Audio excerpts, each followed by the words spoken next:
Assalamualaikum warahmatullahi wabarakatuh.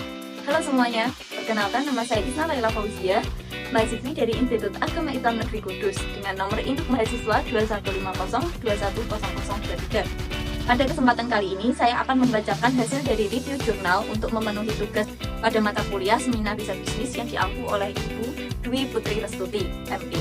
Baik, saya akan mereview jurnal ini dengan judul Analisis Risiko Manajemen Rantai Pasok Berbasis Supply Chain Operation Reference atau SCORE terhadap dampak banjir Karanganyar pada UMKM pada tahun, dengan alamat jurnal yaitu ini atau Jurnal Manajemen Motivasi, dan submission pada tahun 2024 dengan jumlah halaman 11 halaman. Penulis dari jurnal ini yaitu Isna Laila Fauzia dan Dwi Putri Restuti. Terdapat 4 metode yang digunakan di dalam jurnal ini. Yang pertama ada Supply Chain Operation Reference atau SCORE.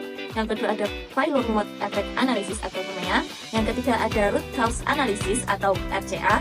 Dan yang terakhir, yang keempat, yaitu adanya wawancara. Keempat metode tersebut digunakan untuk mengidentifikasi, menganalisis, dan memberikan rekomendasi perbaikan terkait risiko-risiko manajemen rantai pasokan pada UMKM MH Tahu yang terdampak banjir Karanganyar.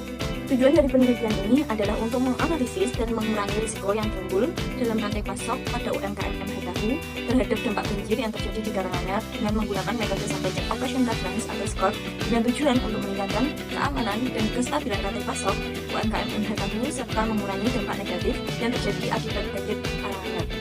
Hasil dari penelitian ini menunjukkan bahwa UMKM MH Tahu mengalami beberapa masalah utama. Di antaranya, yang pertama adanya perencanaan kebutuhan bahan baku yang tidak tepat. Yang kedua, terjadinya keterlambatan dalam penerimaan bahan baku lebih dari 2 jam. Yang ketiga, penjadwalan yang tidak tepat. Yang keempat, terjadi perubahan mendadak dalam pemasokan bahan baku. Yang kelima, adanya banyak perbedaan variasi kualitas bahan baku. Dan yang terakhir, yaitu adanya kesalahan dalam pemesanan bahan baku.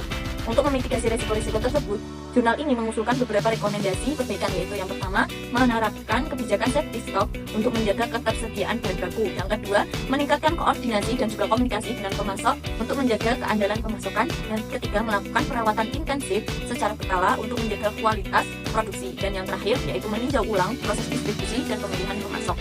Terdapat beberapa implikasi dari hasil jurnal ini. Yang pertama, bagi UMKM MH Tahu, yaitu penelitian ini memberikan rekomendasi untuk meningkatkan ketahanan rantai pasokan MH Tahu terhadap dampak bencana banjir dengan menerapkan mitigasi risiko berupa kebijakan stok gawat darurat, meningkatkan koordinasi dan komunikasi, melakukan perawatan mesin secara berkala, serta meninjau ulang distribusi dan pemilihan pemasok.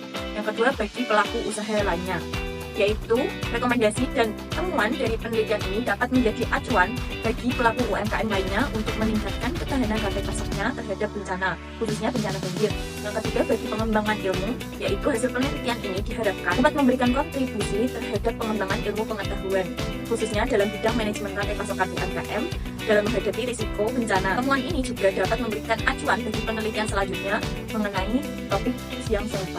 Selanjutnya ada keterbatasan penelitian. Ada beberapa keterbatasan dalam penelitian ini. Yang pertama, ruang lingkup penelitian ini hanya dibatasi pada proses perencanaan dan juga pengelolaan sumber daya yang terjadi pada UMKM. Tiga, aspek-aspek lain seperti manufaktur, pengadaan, dan distribusi tidak dijelaskan secara mendalam. Yang kedua, jumlah narasumber yang diwawancarai terbatas, hanya 3 orang dari berbagai divisi di UMKM MH Tahu. Yang ketiga, ruang lingkup risiko yang diidentifikasi hanya terbatas pada risiko yang berkaitan dengan dampak banjir Karanganyar saja, dan belum menganalisis risiko-risiko lain yang mungkin dihadapi oleh UMKM MH Tahu. Selanjutnya ada future research.